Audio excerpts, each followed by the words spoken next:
ओम शांति। आज 10 मार्च 2023 आज की साकार मुरली के अनमोल मधुर महावाक्य हैं। बाबा कहते, मीठे मीठे लाडले बच्चे, मीठे मीठे लाडले बच्चे, तुम्हारी है रूहानी याद की यात्रा। तुम्हें शरीर को कोई तकलीफ नहीं देनी है, तुम्हें शरीर को कोई तकलीफ नहीं देनी है। चलते फिरते उठते बैठते बुद्धि से बाप को याद करो। प्रश्न है, सदा खुशी ना रहने का कारण क्या है? उत्तर, जो पुरानी दुनिया पुराने शरीर से ममत्व तोड़ बाप और वर्षे को याद करते हैं, उन्हें ही स्थायी खुशी रहती है। जिनकी याद की यात्रा में माया के तूफान आते अवस्था ठंडी हो जाती, उनकी खुशी स्थायी नहीं रहती। दूसरा पॉइंट, जब तक भविष्य राजाई इन आंखों से नहीं देखते हैं, तब तक खुशी कायम नहीं रह सकती, तब तक खुशी कायम नहीं रह सकती। गीत है, हमें उन राहों पर चलना है। ओम शांति। ये बाप कहते हैं बच्चों प्रति, यह तो समझने की बात है। इतने बच्चे सिवाय प्रजापिता ब्रह्मा के और किसके होते नहीं। श्री कृष्ण को कभी प्रजापिता नहीं कहा जाता, नाम गाया हुआ है ना प्रजापिता ब्रह्मा। जो होकर गए हैं वह इस समय प्रेजेंट हैं। तो प्रजापिता ब्रह्मा की संतान ब्रह्मा कुमार कुमारियां ढेर हैं। यह है प्रजापिता ब्रह्मा की औलाद। तो जरूर प्रजापिता ब्रह्मा का भी कोई बाप होगा ना। बच्चे जानते हैं हमारा दादा परमपिता परमात्मा शिव है, वह अब नई दुनिया रच रहे हैं, अर्थात पुरानी दुनिया को नई बना रहे हैं। बाबा कहते, इस पुरानी दुनिया में ये तन भी पुराने हैं। नई दुनिया में सतो प्रधान नए तन होते हैं। वह कैसे होते हैं देखो, इन लक्ष्मी नारायण को, यह है नई दुनिया के नए तन। इन्हों की महिमा भारतवासी जानते हैं। यह स्वर्ग नई दुनिया, ये स्वर्ग नई दुनिया नए विश्व के मालिक हैं। नई दुनिया जो थी अब वह पुरानी है। 84 जन्म लेने पड़ते हैं ना, इनका भी पूरा हिसाब है। कौन पूरे 84 जन्म लेते हैं? सब तो नहीं लेते। 84 जन्म सिर्फ वही लेते हैं जिनका आदि से अंत तक पार्ट है, जो पहले इस सृष्टि पर थे। हर एक बात लाडले बच्चों को धारण करनी है। यहाँ कोई मनुष्य को नहीं समझाते। यह तो निराकार परम पिता परमात्मा मनुष्य तन में बैठ समझाते हैं। बलिहारी उनकी है, वे नहीं समझाते तो हम कुछ भी नहीं जानते। हम तो बिल्कुल तुच्छ बुद्धि थे। अभी रचयिता और रचना के आदि मध्य अंत को जाना है। Who is who. इस बेहद ड्रामा में सबसे मुख्य पार्टधारी कौन कौन है? यह अविनाशी बना बनाया ड्रामा है। गाते भी हैं, बनी बनाई बन रही। गायन भक्ति मार्ग में करते हैं, परंतु यह अभी समझाया जाता है कि यह ड्रामा का खेल कैसे बना हुआ है। बाप बैठ समझाते हैं, लाडले बच्चे, यह तो तुम जान गए हो कि तुमको यात्रा पर चलना है। मनुष्य माँ यात्रा पर बहुत कष्ट सहन करके जाते हैं। अभी तो एरोप्लेन, ट्रेन आदि बहुत सहज निकली है।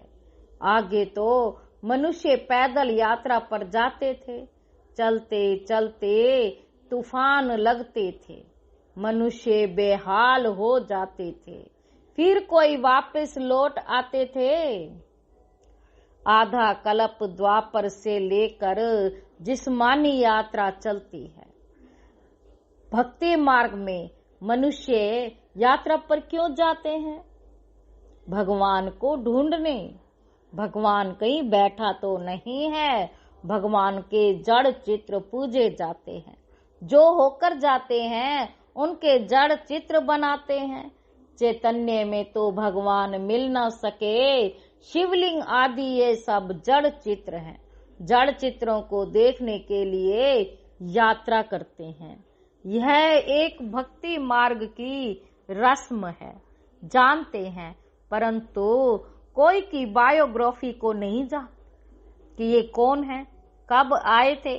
शिव जयंती मनाई जाती है, परंतु उनको भी जानते नहीं।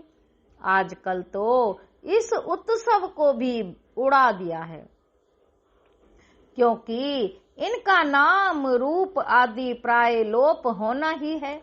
अभी तुम जानते हो, ऊंचे ते ऊंच भज्ञान का सागर सुख का सागर है। सागर से अभी हमको ज्ञान मिल रहा है। वही बेहद का बाप अभी प्रैक्टिकल में है। अमरनाथ भी शिव बाबा है ना, दिखाते हैं। बर्फ का लिंग बन जाता है। मनुष्यों को ठगने के लिए गपोड़े तो बहुत लगाए हैं, तो उस जिस्मानी यात्रा पर तकलीफ बहुत होती है। यह है रूहानी यात्रा, इसमें शरीर की कोई तकलीफ नहीं है। तुम बच्चे समझते हो हम बेहद के बाप के बच्चे हैं। भक्ति मार्ग में जन्म जन्मांतर याद करते आए हैं। अब स्मृति आई है, बाप कहते हैं तुम 63 जन्म ढूंढते ढूंढते उतरते गए। पहले एकदम कड़ी नौंधा भक्ति करते हैं, फिर भी दुनिया को तमो प्रधान तो जरूर होना है। झाड़ वृद्धि को पाता है जरूर। एक भी मनुष्य वापस मेरे पास नहीं आ सकते। नाटक में सबको अपना पार्ट बजाना है। सतो रजो तमो में आना है। नंबर 1 का ही मिसाल लो। नंबर 1 लक्ष्मी नारायण सतो प्रधान थे, अब तमो प्रधान है, जिसमें ही फिर शिव बाबा ने प्रवेश किया है, क्योंकि इनको ही फिर नंबर 1 बनाना है। फिर प्लस में माँ को दिखाते हैं। माताओं को लिफ्ट देनी होती है, पहले लक्ष्मी फिर नारायण। माताओं का नाम ऊंचा किया जाता है। माता सदैव पति व्रता होती है, पुरुष कभी पत्नी व्रता नहीं होते। वंदे मातरम कहा जाता है। इस समय तुम बाप के बने हो तो तुम हो जाते हो ब्रह्मा कुमार कुमारी। माता गुरु बिगर कभी किसी का उद्धार होता नहीं।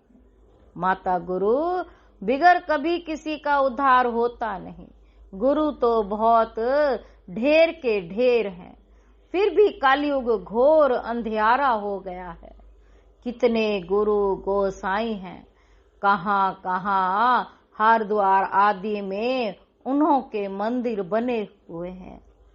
नहीं तो वास्तव में मंदिर उनको कहा जाता है जिसमें देवताएं होते हैं। सन्यासी लोगों का कभी मंदिर नहीं होता। मंदिरों में तो देवताएं ही रहते हैं, क्योंकि उन्हों की आत्मा और शरीर दोनों पवित्र हैं। इन महात्माओं की भल आत्मा पवित्र है, परंतु शरीर पवित्र मिल नहीं सकता, क्योंकि तत्व भी तमो प्रधान है। अभी तुम देवता बन रहे हो, बनाने वाला है परम पिता परमात्मा। ये है सतो प्रधान सन्यास, वह है रजो प्रधान सन्यास। ये बाप के सिवाय कोई सिखला न सके, तो बाबा ने समझाया है कि वह है जिस्मानी यात्रा। यह है रूहानी यात्रा। इसमें कर्मेंद्रियों का कोई काम नहीं, कुछ भी तकलीफ की बात नहीं, बहुत सहज है। वह जिस्मानी यात्रा अनेक प्रकार की है, यह रूहानी यात्रा एक ही है। यह है राजाई के लिए यात्रा। ये लक्ष्मी नारायण का चित्र सामने खड़ा है। दुनिया थोड़े ही जानती है कि इन्होंने ये राजयोग की यात्रा कर ये, तुम बच्चे जानते हो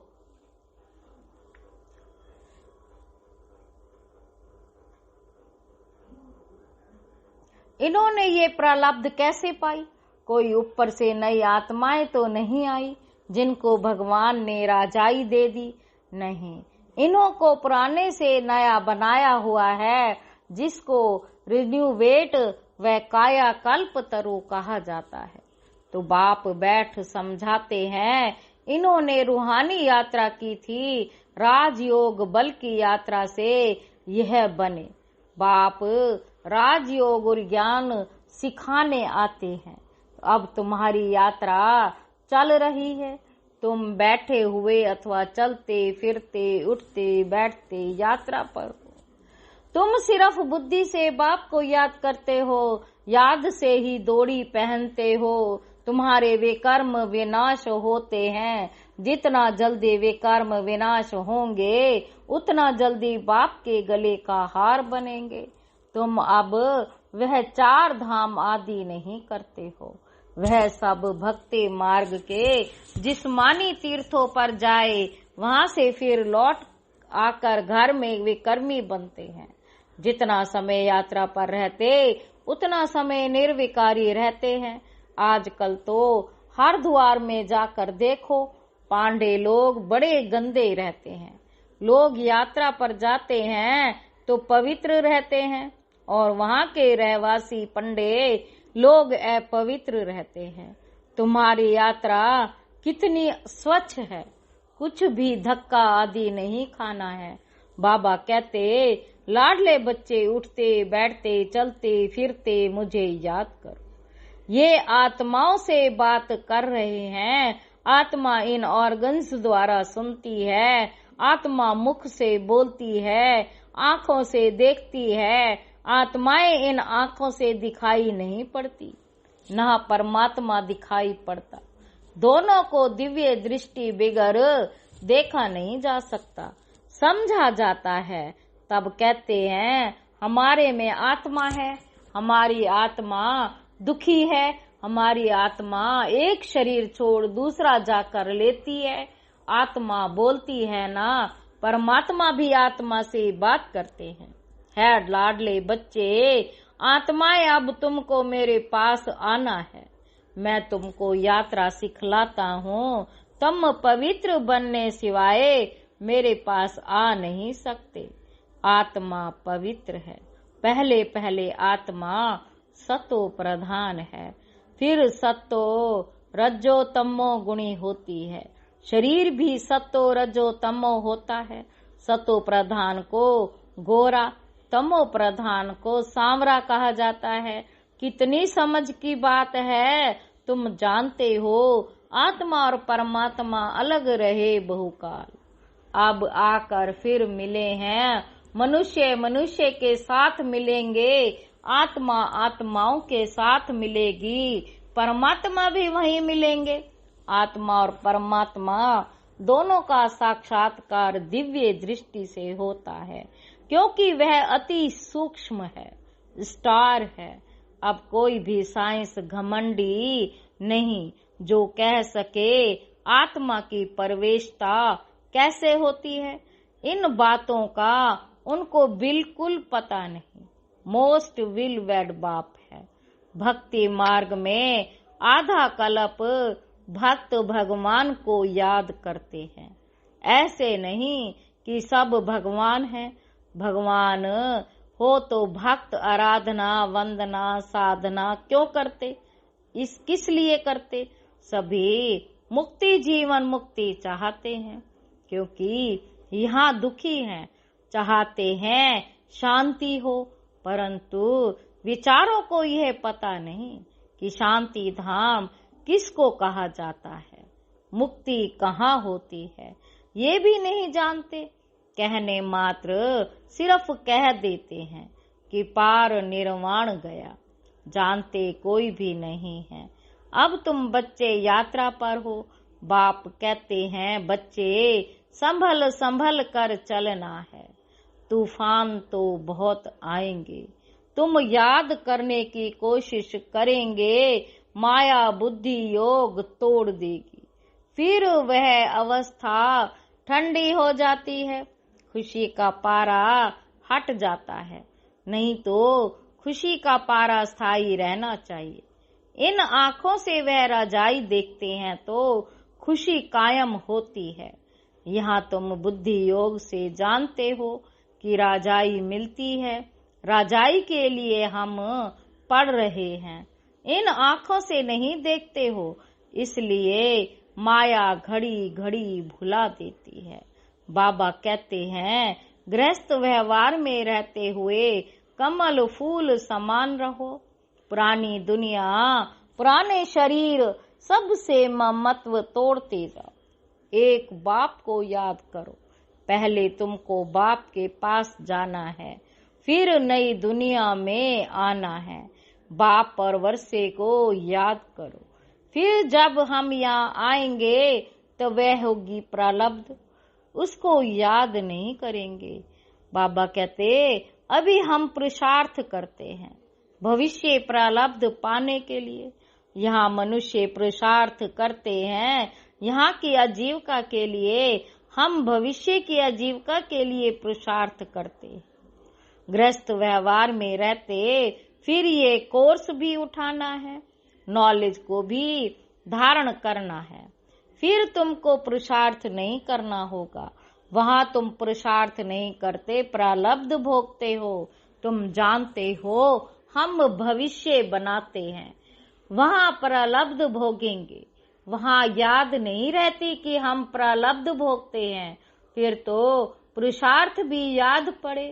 पुरुषार्थ और प्रारब्ध दोनों ही भूल जाते हैं, प्रारब्ध भोगते रहते हैं, पास्ट का पता ही नहीं रहता। बाबा कहते अभी तुम पास्ट प्रेजेंट फ्यूचर को जानते हो, और कोई मनुष्य नहीं जो पास्ट प्रेजेंट फ्यूचर को जानता हो। इसको कहा जाता है त्रिकालदर्शी। बाबा ने रूहानी यात्रा और जिस्मानी यात्रा का कॉन्ट्रास्ट भी अच्छी रीति समझाया है।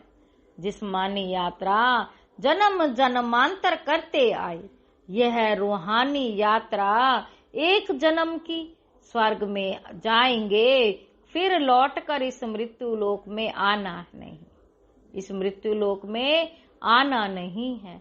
अच्छा, मीठे मीठे सिक्की लधे चक्रधारी सब दर्शन चक्रधारी बच्चों प्रति माता पिता बाप दादा का याद प्यार और गुड मॉर्निंग। रूहानी बाप की रूहानी बच्चों को नमस्ते। हम रूहानी बच्चों की रूहानी बाप दादा को याद प्यार और गुड मॉर्निंग और नमस्ते बाबा, नमस्ते, शुक्रिया बाबा, शुक्रिया। धारणा के लिए मुख्य सार है, पहला पॉइंट है सतो प्रधान संन्यास से आत्मा और शरीर दोनों को पवित्र बनाना है। सतो प्रधान संन्यास से आत्मा और शरीर दोनों को पवित्र बनाना है। पुरानी दुनिया पुराने शरीर से ममत्व तोड़ देना है। दूसरा पॉइंट है त्रिकालदर्शी बन पास्ट प्रेजेंट फ्यूचर को बुद्धि में रख पुरुषार्थ करना है। नॉलेज को धारण कर स्थायी खुशी में रहना है। वरदान है पुराने हिसाब किताब को समाप्त कर संपूर्णता का समारोह मनाने वाले बंधन मुक्त भव। इस प्राय देश में जब सभी बंधन युक्त आत्मा बन जाते हैं तब बाप आकर स्वरूप और स्वदेश की स्मृति दिलाकर बंधन मुक्त बनाए स्वदेश में ले जाते हैं और स्वराज्य अधिकारी बनाते हैं। तो अपने स्वदेश में चलने के लिए सब हिसाब किताब की समाप्ति का समाप्ति समारोह मनाओ। जब अभी ये समारोह मनाएंगे, तब अंत में संपूर्णता समारोह मना सकेंगे। बहुत काल के बंधन मुक्त ही बहुत काल के जीवन मुक्त पद को प्राप्त करते हैं। स्लोगन है, अपने उमंग उत्साह के सहयोग और मीठे बोल से कमजोर को शक्तिशाली बना देना ही शुभ चिंतक बनना है। अपने उमंग उत्साह के सहयोग और मीठे बोल से कमजोर को शक्तिशाली बना देना ही शुभ चिंतक बनना है। अच्छा, ओम शांति।